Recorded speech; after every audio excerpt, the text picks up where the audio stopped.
ਵਾਹਿਗੁਰੂ ਜੀ ਕਾ ਖਾਲਸਾ ਵਾਹਿਗੁਰੂ ਜੀ ਕੀ ਫਤਿਹ।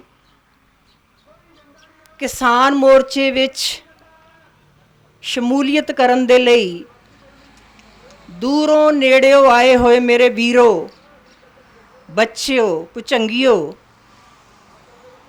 ਇਹ ਉਹ ਮੁਕੱਦਸ ਸਥਾਨ ਬਣ ਚੁੱਕਾ ਹੈ ਜਿੱਥੇ ਪੰਜਾਬ ਨੂੰ ਬਚਾਉਣ ਦੇ ਲਈ, ਕਿਸਾਨੀ ਨੂੰ ਬਚਾਉਣ ਦੇ ਲਈ ਅਸੀਂ ਅੱਜ ਸੜਕਾਂ ਦੇ ਉੱਤੇ ਮੋਰਚੇ ਲਾ ਕੇ ਬੈਠਣ ਲਈ ਮਜਬੂਰ ਹੋਏ ਹਾਂ। ਮੈਨੂੰ ਬਿਲਕੁਲ ਗਵਾਂਢ ਵਿੱਚੋਂ ਆਵਾਜ਼ ਆ ਰਹੀ ਹੈ, ਦਾਸਰੀ ਡਾਕਟਰ ਕੁਲਵੰਤ ਕੌਰ ਸਮਾਜ ਸੇਵਿਕਾ, ਗੁਰੂ ਸਾਹਿਬ ਨੇ ਕਲਮ ਫੜਾਈ ਹੈ ਪਿਛਲੇ 51 ਸਾਲਾਂ ਤੋਂ। ਸੋ ਕਲਮ ਦੀ ਸਾਧਨਾ ਕਰਨ ਵਾਲੇ ਅੱਜ ਤੁਹਾਡੇ ਦਰਸ਼ਨਾਂ ਲਈ ਇੱਥੇ ਪਹੁੰਚੇ ਨੇ। ਮੈਂ ਆਪਣੇ ਸਾਰੇ ਵੀਰਾਂ ਨੂੰ ਬੇਨਤੀ ਕਰਦੀ ਹਾਂ, ਪਲੀਜ਼ ਜਿਹੜੇ ਪਿੱਠਾਂ ਕਰਕੇ ਬੈਠੇ ਨੇ ਜਾਂ ਬਾਹਰ ਖੜੇ ਨੇ, ਪਲੀਜ਼ ਅੰਦਰ ਆ ਜਾਓ।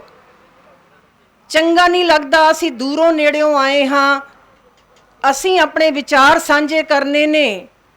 ਸਪੋਕਸਮੈਨ ਪੜ੍ਹਨ ਵਾਲੇ ਮੇਰੇ ਵੀਰ ਜਾਣਦੇ ਨੇ ਕਿ 2 ਹਫ਼ਤੇ ਪਹਿਲਾਂ ਮੈਂ ਇੱਕ ਲੇਖ ਲਿਖਿਆ ਸੀ, ਵਾਹ ਅੰਨ ਦਾਤਿਆ ਤੇ ਆ ਅੰਨ ਦਾਤਿਆ। ਉਹ ਪਿਆ ਹੈ ਲੇਖ ਇੱਥੇ ਤੁਹਾਡੇ ਕੋਲ, ਹੁਣ ਵੀ ਪਿਆ ਹੈ, ਜਿਹਦੇ ਵਿੱਚ ਮੈਂ 1990 ਤੋਂ ਸ਼ੁਰੂ ਹੋਈ ਇਸ ਮੁਹਿੰਮ, ਕਿਸਾਨ ਮਾਰੂ ਮੁਹਿੰਮ ਜਿਹੜੀ ਆ ਵਿਸ਼ਵ ਬੈਂਕ ਨੇ ਕਿਵੇਂ ਸ਼ੁਰੂ ਕੀਤੀ ਸੀ ਤੇ ਅੱਜ ਤੱਕ ਕਿਵੇਂ ਮੋਦੀ ਸਰਕਾਰ ਨੇ ਉਸ ਨੂੰ ਅੰਜਾਮ ਦਿੱਤਾ ਹੈ, ਉਸ ਲੇਖ ਦੇ ਵਿੱਚ ਬਹੁਤ ਵਿਸਤਾਰ ਸਹਿਤ ਜਾਣਕਾਰੀ ਦਿੱਤੀ ਗਈ ਹੈ। ਉਸ ਲੇਖ ਵਿੱਚ ਸਵਾਮੀਨਾਥਨ ਕਮਿਸ਼ਨ ਦੀ ਜੋ ਰਿਪੋਰਟ ਹੈ ਉਸ ਦਾ ਬਹੁਤ ਲੰਬੇ ਚੌੜੇ ਤਰੀਕੇ ਦੇ ਨਾਲ ਵਿਸਤਾਰ ਦਿੱਤਾ ਗਿਆ। ਮੇਰੇ ਵੀਰੋ, ਮੈਂ ਆਪਣੇ ਮੂੰਹ ਮੀਆਂ ਮਿੱਠੂ ਨਹੀਂ ਬਣਦੀ, ਪਰ ਇਸ ਦਾਸਰੀ ਨੂੰ ਦੁਨੀਆ ਦੇ 30 ਦੇਸ਼ਾਂ ਵਿੱਚ ਜਾ ਕੇ ਗੁਰਬਾਣੀ ਦਾ ਪ੍ਰਚਾਰ ਕਰਨ ਦਾ ਮਾਣ ਹਾਸਲ ਹੈ। 15 ਵਾਰ Canada, America, England, France, Germany, Australia ਜਾਣ ਦਾ ਮਾਣ ਹਾਸਲ ਹੈ। ਸੋ ਮੈਨੂੰ ਦੁੱਖ ਹੋ ਰਿਹਾ ਸੀ ਕਿ ਮੈਂ ਤਾਂ ਇੰਨੀ ਸ਼ਰਧਾ ਦੇ ਨਾਲ ਆਪਣਾ ਸਮਾਂ ਕੱਢ ਕੇ ਤੁਹਾਨੂੰ ਸਮਰਪਿਤ ਕਰਨ ਆਈ ਹਾਂ, ਪਰ ਸਾਡੇ ਵਿਚਾਰਾਂ ਨੂੰ ਰਿਸੀਵ ਕਰਨ ਵਾਲਾ ਇਸ ਪੰਡਾਲ ਵਿੱਚ ਕੋਈ ਮੈਨੂੰ ਨਜ਼ਰ ਨਹੀਂ ਆ ਰਿਹਾ ਸੀ। ਗਵਾਂਢ ਵਿੱਚੋਂ ਆਵਾਜ਼ ਜ਼ਰੂਰ ਆਉਂਦੀ ਆ ਤੇ ਮੈਨੂੰ ਇਸ ਗੱਲ ਦਾ ਦੁੱਖ ਵੀ ਆ ਕਿ ਜੇ ਇਹ ਪੰਡਾਲ ਸ਼ੰਭੂ ਦੇ ਮੋਰਚੇ ਵਾਸਤੇ ਫਿਕਸ ਹੈ ਤਾਂ ਫਿਰ ਨਾਲ ਦੀ ਥਾਂ ਦੇ ਉੱਤੇ ਕੌਣ ਨੇ ਜੋ ਉੱਥੇ ਆਪਣੀ ਵਿਚਾਰ ਚਰਚਾ ਕਰ ਰਹੇ ਨੇ? ਕਿ ਇਸੇ ਸਥਾਨ ਦੇ ਉੱਤੇ ਆ ਕੇ ਆਪਾਂ ਨੂੰ ਇਕੱਠਿਆਂ ਹੋ ਕੇ ਬੈਠਣ ਦੀ ਲੋੜ ਨਹੀਂ? ਅੱਜ ਸਾਡੀਆਂ ਸੁਰਾਂ ਵੱਖਰੀਆਂ ਨੇ, ਸਾਡੇ ਵਿਚਾਰ ਵੱਖਰੇ ਨੇ, ਇਸੇ ਕਰਕੇ ਸਾਨੂੰ ਅੱਜ ਰੋਲਿਆ ਜਾ ਰਿਹਾ। ਕਿਉਂਕਿ ਮੈਂ ਤਾਂ ਹੁਣੇ ਹੀ ਆਪਣੀਆਂ ਸ਼ਹਿਰਨ ਮੈਂਬਰਾਂ ਨੂੰ ਕਹਿ ਰਹੀ ਸੀ ਕਿ ਕਣਕ ਤਾਂ ਤੁਸੀਂ ਪੇਂਡੂ ਕਿਸਾਨਾਂ ਦੀ ਖਾਂਦੀਆਂ ਹੋ, ਪਰ ਕਿਸੇ ਸ਼ਹਿਰਨ ਮੈਂਬਰ ਨੂੰ ਕਹੀਦਾ ਜਦੋਂ ਚਲੋ ਪਿੰਡ ਚੱਲੀਏ ਤੇ ਜਾਣ ਲਈ 100 ਵਾਰੀ ਸੋਚਦੀਆਂ ਨੇ। ਸੋ ਮੇਰੇ ਵੀਰੋ, ਗਿਲੇ ਨੇ ਕੁਛ, ਕਿਉਂਕਿ ਮੈਂ ਇੱਕ ਕਿਸਾਨ ਦੀ ਧੀ ਹਾਂ, ਮੈਂ ਇੱਕ ਕਿਸਾਨ ਦੀ ਨੂੰਹ ਹਾਂ। ਮੇਰੇ ਸਹੁਰੇ ਸ਼੍ਰੀ ਹਰਗੋਬਿੰਦਪੁਰ ਦੇ ਵਿੱਚ 6ਵੇਂ ਪਾਤਸ਼ਾਹ ਜੀ ਦੇ ਹੱਥੀਂ ਵਸਾਏ ਹੋਏ ਨਗਰ ਸ਼੍ਰੀ ਹਰਗੋਬਿੰਦਪੁਰ ਨੇ, ਜਿੱਥੇ ਮੇਰੇ ਅੱਜ ਵੀ 2 ਜੇਠ ਸਾਂਝੀ ਖੇਤੀ ਕਰਦੇ ਨੇ। ਮੈਂ ਦੁਆਬੇ ਦੀ ਜੰਮਪਲ ਹਾਂ, ਮੇਰੇ ਮਾਪਿਆਂ ਨੇ ਸਾਰੀ ਉਮਰ ਖੇਤੀ ਕੀਤੀ ਹੈ ਤੇ ਮੈਨੂੰ ਪਤਾ ਹੈ ਖੇਤੀ ਦੀਆਂ ਸਮੱਸਿਆਵਾਂ ਕੀ ਨੇ, ਕਿਸਾਨ ਦੀਆਂ ਸਮੱਸਿਆਵਾਂ ਕੀ ਨੇ। ਹਰ ਵਿਅਕਤੀ ਆਪਣੀ ਸਮਾਨ ਆਪਣਾ ਬਣਾ ਕੇ, ਮੋਮਬੱਤੀਆਂ ਵੀ ਜੇ ਕਿਸੇ ਥਾਂ ਦੇ ਉੱਤੇ ਬਣਦੀਆਂ ਨੇ ਉਹਦੀ ਵੀ ਕੀਮਤ ਜਿਹੜੀ ਫਿਕਸ ਕਰ ਦਿੱਤੀ ਜਾਂਦੀ ਆ ਵੀ ਆਹ ਮੋਮਬੱਤੀ ਜਿਹੜੀ ਆ 5 ਰੁਪਏ ਦੀ ਤੇ ਇਹ ਮੋਮਬੱਤੀ 10 ਰੁਪਏ ਦੀ ਆ। ਇੱਕੋ ਇੱਕ ਖੇਤਰ ਹੈ ਖੇਤੀ ਦਾ ਜਿਹਦੇ ਵਿੱਚ ਜਿਹੜੀ ਮਿਨੀਮਮ ਮੈਕਸਿਮਮ ਕੀਮਤ ਜਿਹੜੀ ਆ ਤੈਅ ਕੌਣ ਕਰਦਾ? 에ਅਰ ਕੰਡੀਸ਼ਨਡ ਕਮਰਿਆਂ ਵਿੱਚ ਬੈਠੇ ਬਾਬੂ, ਜਿਨ੍ਹਾਂ ਨੇ ਕਦੀ ਖੇਤ ਦੀ ਸ਼ਕਲ ਨਹੀਂ ਦੇਖੀ ਹੁੰਦੀ। ਸਾਡੇ ਖੇਤੀਬਾੜੀ ਮੰਤਰੀ ਨੂੰ ਮੈਨੂੰ ਲੱਗਦਾ ਪਤਾ ਹੀ ਨਹੀਂ ਹੋਣਾ ਕਣਕ ਕਿਵੇਂ ਪੈਦਾ ਹੁੰਦੀ ਆ।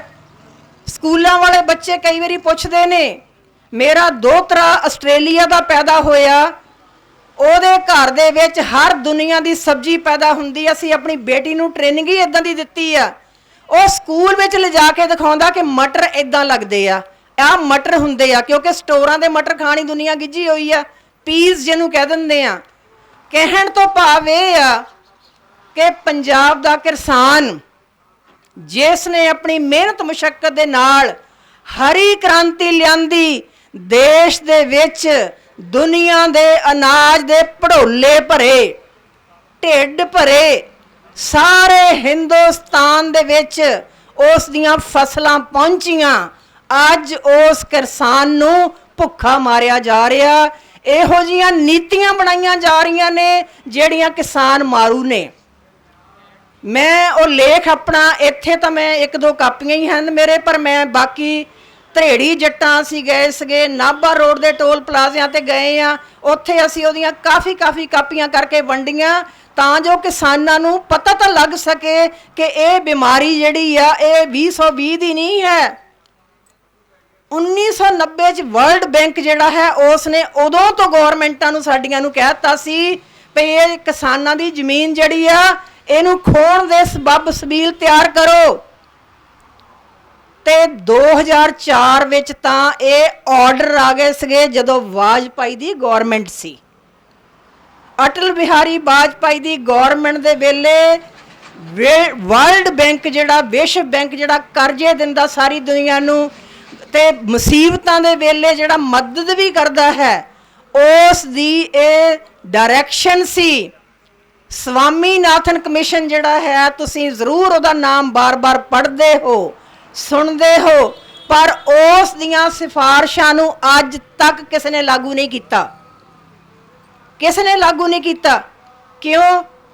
ਸਵਾਮੀਨਾਥਨ ਕਹਿੰਦਾ ਵੀ ਕਿਸਾਨ ਜਿਹੜਾ ਹੈ ਆਪਣੇ ਖੇਤਾਂ 'ਚ ਕੰਮ ਕਰਦਾ, ਉਹਦੀ ਘਰ ਵਾਲੀ ਰੋਟੀ ਲੈ ਕੇ ਆਉਂਦੀ ਆ। ਮੈਂ ਅੱਜ ਦੀ ਗੱਲ ਨਹੀਂ ਕਰਦੀ, ਮੈਂ ਤਾਂ ਉਦੋਂ ਦੀ ਗੱਲ ਕਰਦੀ ਆ ਜਦੋਂ ਮੇਰੀ ਮਾਂ ਰੋਟੀ ਲੈ ਕੇ ਜਾਂਦੀ ਸੀ। ਮੇਰਾ ਬਾਪ ਤਾਰਿਆਂ ਦੀ ਛਾਵੇਂ ਹਲ ਜੋਤ ਕੇ ਜਾਂਦਾ ਸੀ। ਤਾਰਿਆਂ ਦੀ ਖਿੱਤੀ ਦੇ ਨਾਲ ਦੇਖ ਕੇ ਉਹਨਾਂ ਨੂੰ ਘੜੀਆਂ ਨਹੀਂ ਸੀ ਦੇਖਦੇ ਕਿਸਾਨ। 2 ਵਜੇ 3 ਵਜੇ ਉੱਠ ਕੇ ਜੋਤ ਲੈਂਦੇ ਸੀ, ਅਧਰੜਕਾ ਪੀ ਕੇ ਜਾਂਦੇ ਸੀਗੇ, ਅੱਧੀ ਰਿੜਕੀ ਹੋਈ ਲੱਸੀ। ਤੇ ਮੈਂ ਉਦੋਂ ਦੀ ਗੱਲ ਕਰਦੀ ਆ ਕਿ ਕਿਵੇਂ ਉਹ ਬਲਦਾਂ ਨੂੰ ਜੋਤ ਕੇ ਆਪਣੇ ਦਿਨ ਚੜ੍ਹਦੇ ਤੱਕ ਤਾਂ ਘੁਮਾ ਕਿੱਲਾ ਉਹ ਵਾਹ ਦਿੰਦੇ ਸੀਗੇ ਪੈਲੀਆਂ ਨੂੰ।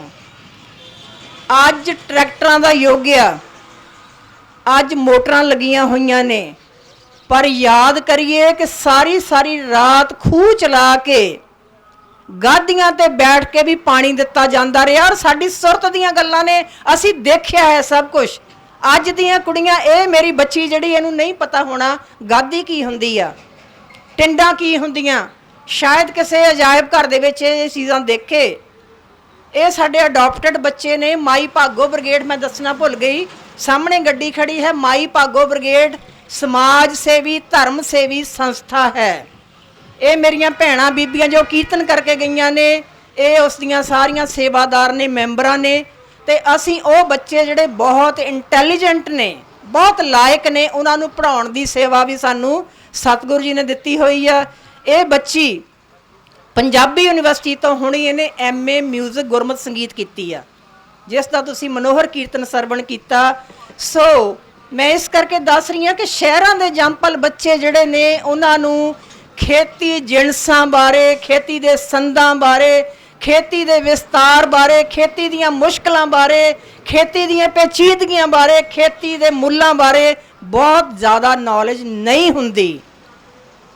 ਸੋ ਮੇਰੇ ਵੀਰੋ, ਸਵਾਮੀਨਾਥਨ ਨੇ ਕਿ ਕਿਸਾਨ ਦਾ ਸਾਰਾ ਪਰਿਵਾਰ ਉਸ ਦੇ ਨਾਲ ਖੇਤਾਂ ਵਿੱਚ ਸਾਰਾ ਦਿਨ ਕੰਮ ਕਰਦਾ।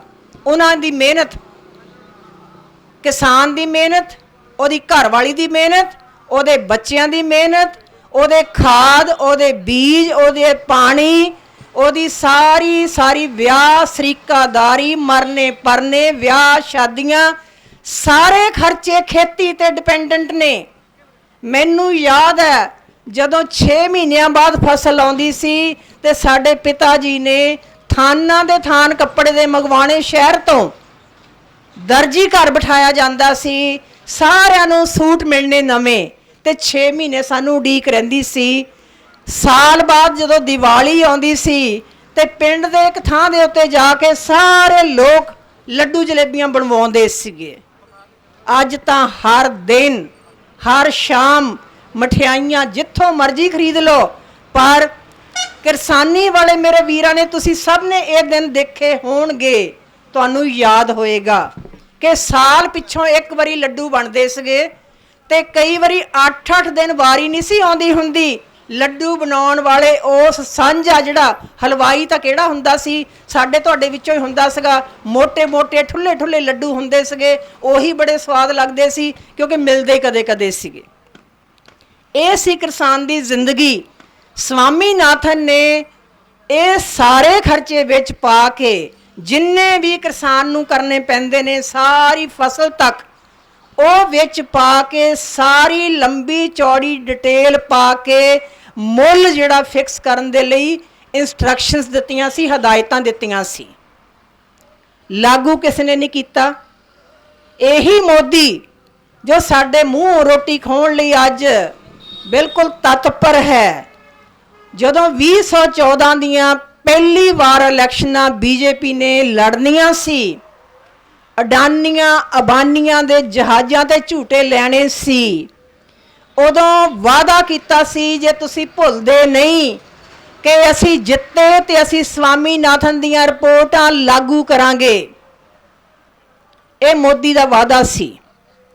पर 2015 दे विच सुप्रीम कोर्ट दे विच एफीडेविट दे के उसने इस गल लई खिमा मंग लई। कहंदा ना ना, स्वामीनाथन रिपोर्ट जिहड़ी वो तो बहुत अधिकार दवांदी आ किसानां नूं, असीं नहीं दे सकदे, वी आर सॉरी, मुकर गए।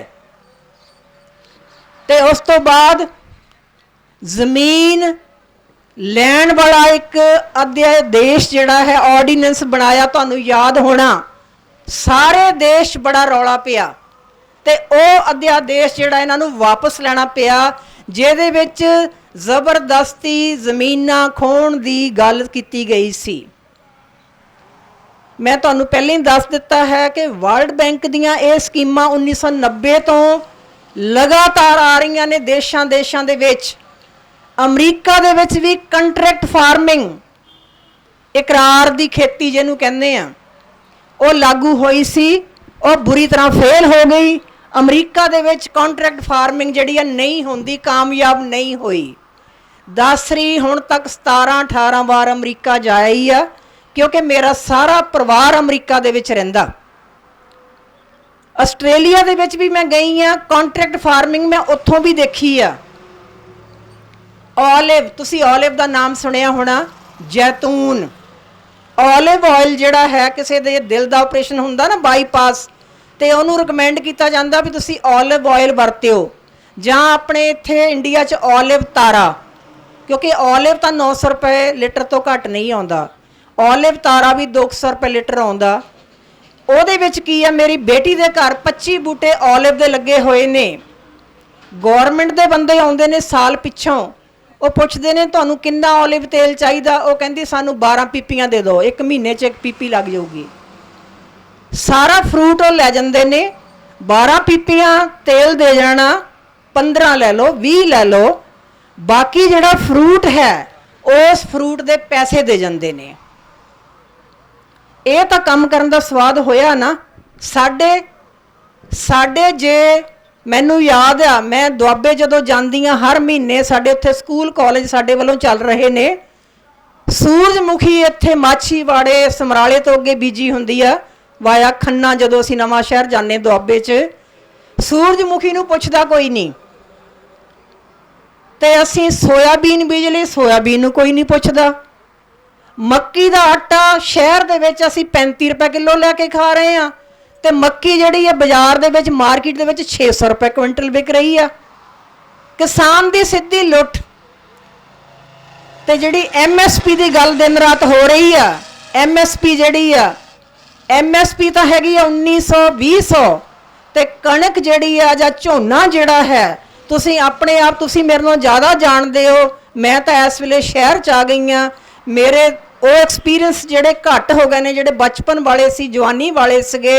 ਤੇ ਅੱਜ ਸਾਡੀ ਲੁੱਟ ਜਿਹੜੀ ਆ 100% ਹੋ ਰਹੀ ਆ। ਮੇਰੇ ਵੀਰੋ, ਅੱਗੇ ਕੁਛ ਨਹੀਂ ਦਿਸਦਾ। ਘੋਰ ਹਨੇਰਾ ਦਿਸ ਰਿਹਾ ਤੇ ਸਾਡੀ ਫੁੱਟ ਜਿਹੜੀ ਆ ਉਹ ਇਸ ਦਾ ਸਭ ਤੋਂ ਵੱਡਾ ਕਾਰਨ ਹੈ। ਜਦੋਂ ਤੱਕ ਇੱਕ ਬੰਦਾ ਇਕੱਠਾ ਹੋ ਕੇ ਅਸੀਂ ਇਸ ਮੋਰਚੇ 'ਚ ਸ਼ਾਮਲ ਨਹੀਂ ਨਾ ਹੁੰਦੇ, ਸਾਡੀਆਂ ਤਾਂ ਆਪਣੀਆਂ 30-31 ਜਥੇਬੰਦੀਆਂ ਨੇ ਤੇ 30-31 ਜਥੇਬੰਦੀਆਂ ਦੇ ਬੰਦੇ ਜਿਹੜੇ ਇੱਥੇ ਇਸ ਵੇਲੇ ਤਾਂ ਹੜ੍ਹ ਆਇਆ ਹੋਣਾ ਚਾਹੀਦਾ ਸੀ। ਮੈਂ ਤਾਂ ਜਦੋਂ ਧਰੇੜੀ ਜੱਟਾਂ ਅਸੀਂ 3-4 ਦਿਨ ਪਹਿਲਾਂ ਗਏ ਸੀ, ਕਹਿੰਦੇ ਜੀ ਸਭ ਤੋਂ ਵੱਡਾ ਮੋਰਚਾ ਸ਼ੰਭੂ ਦਾ ਆ। ਮੈਨੂੰ ਇੱਥੇ ਆ ਕੇ ਬਹੁਤ ਨਿਰਾਸ਼ਾ ਹੋਈ, ਕਿਉਂਕਿ ਮੈਂ ਇੱਕ ਰਾਈਟਰ ਵੀ ਹਾਂ, ਸਤਿਗੁਰੂ ਜੀ ਨੇ ਮੈਨੂੰ ਕਲਮ ਦਿੱਤੀ ਆ ਔਰ ਮੈਂ ਲਿਖਦੀ ਹਾਂ, ਪੂਰੀ ਦੁਨੀਆ 'ਚ ਛਪਦੀ ਹਾਂ। ਮੇਰੇ ਤੇ ਜੋ ਅੱਜ ਇੰਪ੍ਰੈਸ਼ਨ ਇੱਥੋਂ ਦਾ ਪਿਆ, ਕੋਈ ਬਹੁਤ ਵਧੀਆ ਇੰਪ੍ਰੈਸ਼ਨ ਮੈਂ ਲੈ ਕੇ ਨਹੀਂ ਜਾ ਰਹੀ। ਸੋ ਮੇਰੇ ਵੀਰੋ, ਸਾਡੀ ਜਿਹੜੀ ਫੁੱਟ ਆ, ਸਾਡਾ ਪਾਟੋ ਧਾੜ ਹੋਣਾ, ਸਭ ਤੋਂ ਵੱਡਾ ਕਸੂਰਵਾਰ ਹਾਂ ਅਸੀਂ ਆਪਣੇ ਦੁਸ਼ਮਣ ਨੂੰ ਕਿਵੇਂ ਅਹਿਸਾਸ ਕਰਾਵਾਂਗੇ ਕਿ ਅਸੀਂ ਇੱਕ ਹਾਂ। ਪੰਜਾਬ ਦੇ ਸਾਰੇ ਕਿਸਾਨ ਇੱਕ ਨੇ, ਪੰਜਾਬ ਦੀ ਸਾਰੀ ਜਨਤਾ ਇੱਕ ਹੈ। ਅਸੀਂ ਕਿਵੇਂ ਆਪਣੇ ਹੱਕ ਲਵਾਂਗੇ? ਦੁਸ਼ਮਣ ਤਾਂ ਸਾਨੂੰ ਪਾੜਨ ਤੇ ਉਤਾਰੂ ਆ, ਦੁਸ਼ਮਣ ਨੇ ਤਾਂ ਸਾਡੇ 'ਚ ਫੁੱਟ ਪਾਉਣੀ ਹੀ ਪਾਉਣੀ ਆ। ਤੇ ਜੇ ਅਸੀਂ 2.5 ਪਾ ਖਿਚੜੀ ਜਿਹੜੀ ਅਲੱਗ-ਅਲੱਗ ਬਣਾ ਕੇ ਬੈਠਣ ਲੱਗ ਗਏ, ਅਸੀਂ ਕੁਝ ਵੀ ਜਿੱਤ ਨਹੀਂ ਸਕਾਂਗੇ। ਤੁਸੀਂ ਦੇਖੋ ਕਿੰਨਾ ਮੁਸ਼ਕਿਲ ਹੈ ਘਰਾਂ ਤੋਂ ਆਉਣਾ। ਦੱਸ ਰਹੀ ਪਿਛਲੇ 16 ਸਾਲਾਂ ਤੋਂ 2004 ਈਸਵੀ ਵਿੱਚ ਜਦੋਂ ਸ਼੍ਰੀ ਆਦਿ ਗ੍ਰੰਥ ਸਾਹਿਬ ਦਾ 400 ਸਾਲਾ ਦਿਵਸ ਸੀ, ਉਦੋਂ ਤੋਂ ਅਸੀਂ ਟੌੜਾ ਸਾਹਿਬ ਦੇ ਜਿਉਂਦਿਆਂ ਤੋਂ ਅਸੀਂ ਇਹ ਸੇਵਾ ਦਾ ਕਾਰਜ ਆਰੰਭਿਆ ਆ। ਅਸੀਂ ਕਦੀ ਪਿੱਛੇ ਮੁੜ ਕੇ ਨਹੀਂ ਦੇਖਿਆ। ਜਿੱਥੇ ਮੋਰਚੇ ਲੱਗਦੇ ਨੇ, ਜਿਸ ਪਿੰਡ 'ਚ ਮੈਡੀਕਲ ਕੈਂਪ ਦੀ ਲੋੜ ਆ, ਜਿੱਥੇ ਜਿਸ ਚੀਜ਼ ਦੀ ਲੋੜ ਆ, ਅਸੀਂ ਉੱਥੇ ਪਹੁੰਚਣ ਦੀ ਪੂਰੀ ਕੋਸ਼ਿਸ਼ ਕਰਦੇ ਹਾਂ। ਸੋ ਮੇਰੇ ਵੀਰੋ, ਅੱਜ ਬਹੁਤ ਨਾਜ਼ੁਕ ਸਮਾਂ ਹੈ। ਸਾਰੀ ਦੁਨੀਆ ਪੰਜਾਬ ਵੱਲ ਦੇਖ ਰਹੀ ਆ। ਦੁਨੀਆ ਦੇ 40-45 ਦੇਸ਼ਾਂ ਤੋਂ ਰਿਪੋਰਟਾਂ ਤਾਂ ਮੇਰੇ ਕੋਲ ਵੀ ਹਨ, ਜਿੱਥੇ ਵੱਡੇ ਵੱਡੇ ਇਕੱਠ ਕਰਕੇ ਅੰਬੈਸੀਆਂ ਦੇ ਅੱਗੇ ਆਪਣਾ ਵਿਰੋਧ ਪ੍ਰਗਟ ਕੀਤਾ ਜਾ ਰਿਹਾ। ਪੰਜਾਬ ਦੀ ਕਿਸਾਨੀ ਦੇ ਨਾਲ ਆਪਣਾ ਸਮਰਥਨ ਦਿੱਤਾ ਜਾ ਰਿਹਾ। ਸਾਡੇ ਭੈਣਾਂ ਭਰਾ ਰੋਜ਼ 2-2 ਵਾਰੀ ਫੋਨ ਕਰਕੇ ਪੁੱਛਦੇ ਨੇ ਕੀ ਹੋ ਰਿਹਾ, ਕੀ ਹੋ ਰਿਹਾ। ਵੈਸੇ ਤਾਂ ਸੋਸ਼ਲ ਮੀਡੀਆ ਅੱਜ ਸਾਰੀ ਦੁਨੀਆ ਦੇ ਵਿੱਚ ਫੈਲਿਆ ਹੋਣ ਕਰਕੇ ਇੱਕ ਪਲ ਦੀ ਖਬਰ ਜਿਹੜੀ ਹੈ ਉਹ ਦੁਨੀਆ ਤੱਕ ਪਹੁੰਚ ਰਹੀ ਆ। ਇੱਥੇ ਸ਼ੰਭੂ ਮੋਰਚੇ ਵਿੱਚ ਹੀ ਜਿਹੜੀ ਇੱਕ ਬੱਚੀ ਦੀ ਕਵਿਤਾ ਸੀ ਜਾਂ ਲੈਕਚਰ ਸੀ, ਉਹ ਸਾਰੀ ਦੁਨੀਆ ਤੱਕ ਪਹੁੰਚਿਆ, ਸਾਡੇ ਕੋਲ ਵੀ ਪਹੁੰਚਿਆ। ਜਿਹਨੇ ਹਰੀ ਸਿੰਘ ਨਲੂਆ ਦੀ ਗੱਲ ਕੀਤੀ ਸੀ, ਤੁਹਾਨੂੰ ਯਾਦ ਹੋਣਾ। ਸੋ ਮੇਰੇ ਵੀਰੋ, ਮੈਂ ਤੁਹਾਡੀ ਭੈਣ, ਤੁਹਾਡੀ ਮਾਂ, ਕੁਛ ਵੀ ਮੈਨੂੰ ਸਮਝ ਲਓ। I am 69+। ਮੈਂ ਤੁਹਾਨੂੰ ਇੱਕੋ ਬੇਨਤੀ ਕਰਦੀ ਹਾਂ ਕਿ ਇਕੱਠੇ ਹੋਈਏ। ਇਕੱਠ 'ਚ ਬਰਕਤ ਆ। ਲੱਕੜਾਂ ਦਾ ਗੱਠਾ ਵੱਜਿਆ ਆ ਜਿਹੜਾ ਚੁੱਕਿਆ ਨਹੀਂ ਜਾਂਦਾ। ਇੱਕ ਲੱਕੜ ਜਿਹਨੂੰ ਜਿੱਦਾਂ ਮਰਜ਼ੀ ਤੋੜ ਲਓ, ਭੰਨ ਲਓ। ਪੰਜਾਬ ਨੂੰ ਜੇ ਬਚਾਉਣਾ ਆ ਤਾਂ ਇਕੱਠੇ ਹੋਣਾ ਪੈਣਾ। ਪੰਜਾਬ ਦੀ ਜੇ ਰੋਟੀ ਬਚਾਉਣੀ ਆ ਤੇ ਸਭ ਨੂੰ ਇਕੱਠੇ ਹੋ ਕੇ ਲੜਨਾ ਪੈਣਾ। ਰੇਲਵੇ ਲਾਈਨਾਂ ਤੇ ਬੈਠੇ ਹਾਂ, ਅੱਜ ਸਾਡੀਆਂ ਗੱਡੀਆਂ ਵੀ ਬੰਦ ਕਰ ਦਿੱਤੀਆਂ ਗਈਆਂ ਨੇ, ਮਾਲ ਗੱਡੀਆਂ ਵੀ ਬੰਦ ਕਰ ਦਿੱਤੀਆਂ ਗਈਆਂ ਨੇ, ਦੂਜੀਆਂ ਗੱਡੀਆਂ ਵੀ ਬੰਦ ਕਰ ਦਿੱਤੀਆਂ ਨੇ। ਕੋਈ ਇਸ ਵਿਰੋਧ ਦਾ ਸਾਹਮਣਾ ਕਰਨ ਲਈ ਤਿਆਰ ਨਹੀਂ। ਸਾਨੂੰ ਤਾਂ ਇਹੀ ਸਮਝਾਈ ਜਾਂਦੇ ਨੇ ਕਿ ਇਹ ਬਹੁਤ ਫਾਇਦੇਮੰਦ ਨੇ। ਉਹਨਾਂ ਦੇ ਟਾਊਟ ਜਿਹੜੇ ਨੇ ਉਹ ਵੀ ਦਿਨ ਰਾਤ ਇਹੀ ਵੀਡੀਓ ਕਾਨਫਰੰਸਾਂ ਕਰਕੇ ਕਹਿ ਰਹੇ ਨੇ ਵੀ ਇਹ ਲਾਹੇਵੰਦ ਨੇ, ਇਹ ਫਾਇਦੇਮੰਦ ਨੇ, ਇਹ ਤੁਹਾਨੂੰ MSP ਦੇਣਗੇ। ਪਰ ਬਿਹਾਰ ਦੇ ਵਿੱਚ ਮੰਡੀਕਰਨ ਖਤਮ ਹੋਇਆ ਸੀ। ਤੁਸੀਂ ਦੇਖੋ, ਮੈਂ ਜਿੰਨੇ ਹਜ਼ਾਰਾਂ ਬਿਹਾਰੀਆਂ ਨੂੰ ਅੱਜ ਤੱਕ ਮਿਲੀ ਹਾਂ ਔਰ ਪੁੱਛਿਆ, ਕਿਉਂਕਿ ਲੇਖਕਾ ਹੋਣ ਦੇ ਨਾਤੇ ਆਦਤ ਹੈ ਕਿ ਹਰ ਵਿਅਕਤੀ ਨੂੰ ਪੁੱਛੀਦਾ ਕਿ ਤੇਰਾ ਪਿੱਛੇ ਕੀ ਹੁੰਦਾ ਸੀ। ਕਹਿੰਦਾ ਖੇਤੀ ਕਰਦੇ ਸੀ। ਖੇਤੀ ਕਿੱਥੇ ਗਈ? ਖੇਤੀ ਫੇਲ ਹੋ ਗਈ। ਜਿਹੜੇ ਬਿਹਾਰ ਤੋਂ ਮਜ਼ਦੂਰੀ ਕਰਨ ਆਉਂਦੇ ਨੇ, ਅਸਲ ਦੇ ਵਿੱਚ ਇਹ ਸਾਰੇ ਕਿਸਾਨ ਨੇ, ਕਿਉਂਕਿ ਬਿਹਾਰ 'ਚ ਖੇਤੀ ਮਾਡਲ ਫੇਲ ਕਰ ਦਿੱਤਾ ਗਿਆ ਤੇ ਅੱਜ ਇਲੈਕਸ਼ਨ ਵੀ ਹੋ ਰਹੀ ਹੈ ਉੱਥੇ, ਤੁਹਾਨੂੰ ਪਤਾ। ਸੋ ਜਿਹੜੀਆਂ ਸਰਕਾਰਾਂ 15-15 ਸਾਲਾਂ ਤੋਂ ਉੱਥੇ ਕਾਬਜ਼ ਨੇ, ਹੋ ਸਕਦਾ ਉਹਨਾਂ ਦਾ ਪੱਤਾ ਜਿਹੜਾ ਆ ਉਹ ਗੁੱਲ ਹੋ ਜਾਵੇ। ਮੇਰੇ ਬੱਚਿਓ, ਮੇਰੇ ਵੀਰੋ, ਆਓ समय की नजाकत नूं पछाणीए।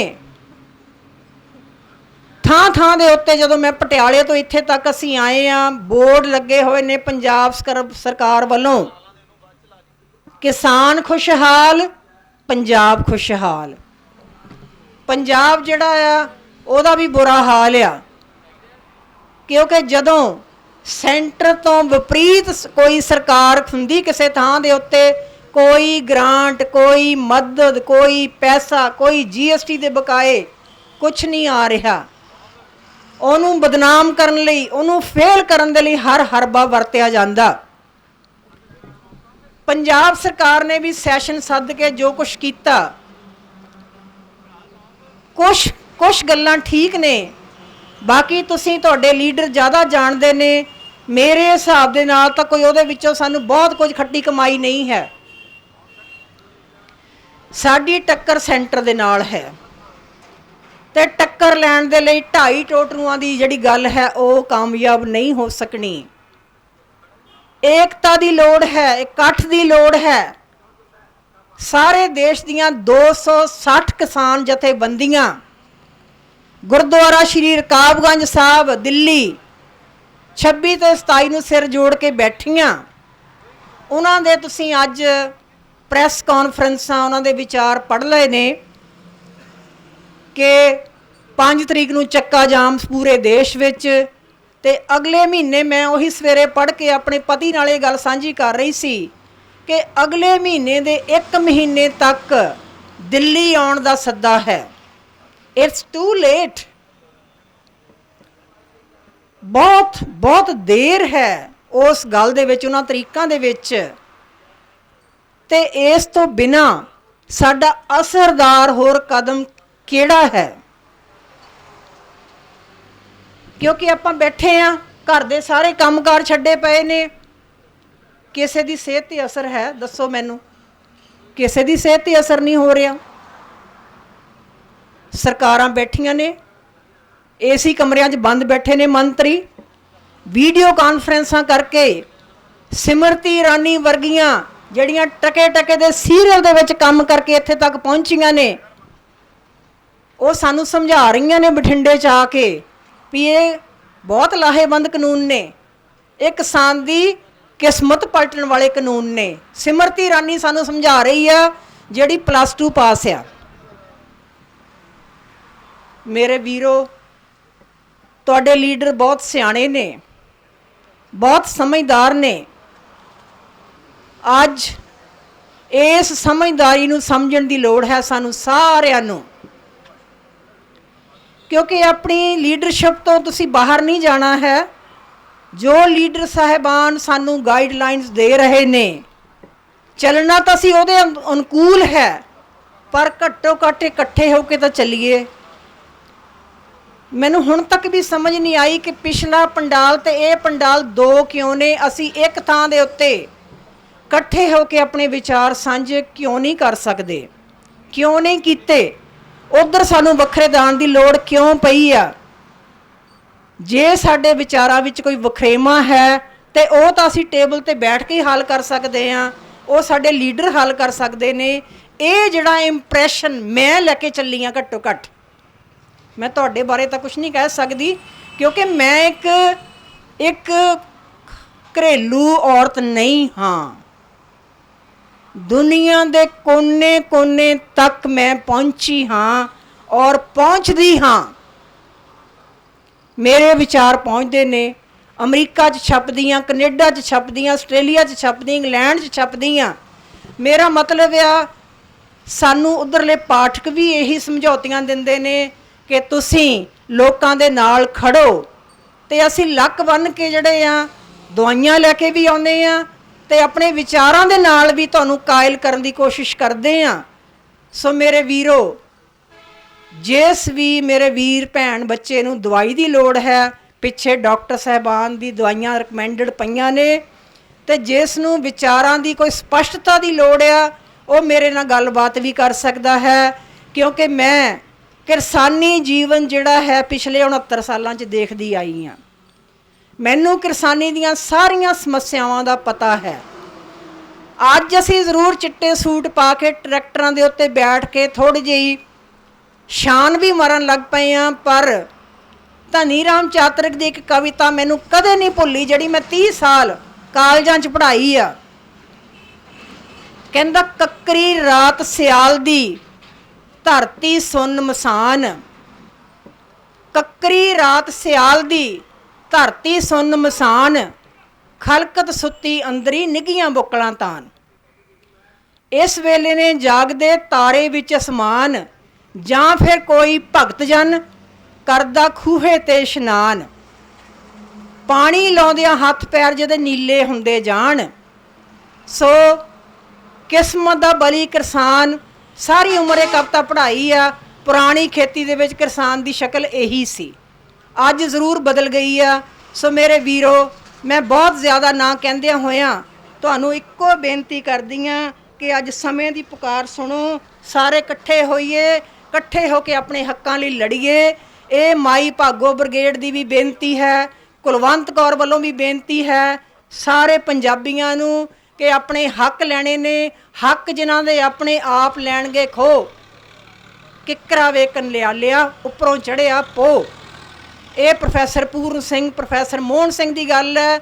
ਪੂਰਨ ਸਿੰਘ ਨੇ ਕਿਹਾ ਸੀ, ਅਥਾਹ ਪ੍ਰਵਾਹ ਹੋਇਆ, ਸੁੱਕਾ ਨਾ ਰਿਹਾ ਕੋਈ ਥਾਂ, ਪਸ਼ੂ ਪੰਛੀ ਆਦਮੀ ਸਭ ਭਿੱਜਿਆ, ਅੰਮ੍ਰਿਤ ਉਸ ਨਿਗਾਹ ਵਿੱਚ, ਇੱਥੇ ਸੱਚੇ ਪਾਤਸ਼ਾਹਾਂ ਦਾ ਨਿਵਾਸ ਹੈ।